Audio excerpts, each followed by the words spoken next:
Hey guys, இன்னைக்கு காலைல கட்டுத்தர வேலைலாம் முடிச்சுட்டு மாட்டுக்கு தீனி அள்ளி போட்டு சூப்பர் நேப்பியர் கார்டு வந்து தண்ணி பாய்க்காமல் இருந்துச்சு. அதனால் தண்ணி பாய்க்குமேன்னு சொல்லி தண்ணி திறந்து விட்டேன். எங்கள் வீட்டில் எதாக இருந்தாலும் முன்னாடியே ப்ரெடிக்ட் பண்ணி தான் வச்சுருக்காங்க. அதே மாதிரி தக்காளி செடியை வந்து நடுறதுக்கு முன்னாடியே சொன்னாங்க, மயில் வந்து கொத்தி புண்டா தலைய விடாது அப்படின்னு. அதே மாதிரி வந்து நட்டு நல்லா தளைஞ்சிருக்கு. ஆனால் வந்து இலையெல்லாம் பூரா கொத்தி தின்றுச்சு. வெறும் குச்சி மட்டும்தான் இருக்குது, பார்த்தீங்கன்னா தெரியும்.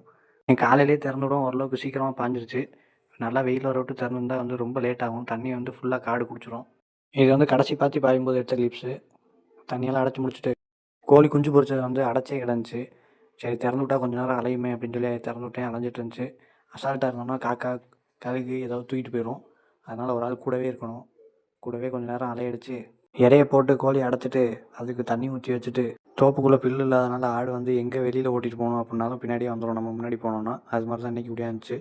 அப்புறம் அதை ஓட்டிகிட்டு போய் பாதி நேரம் மேய்ச்சி விரட்டி விட்டு மாட்டை மேய்ச்சலுக்கு ஓட்டிகிட்டு கிளம்பியாச்சு. ஓகே கைஸ், பாய்.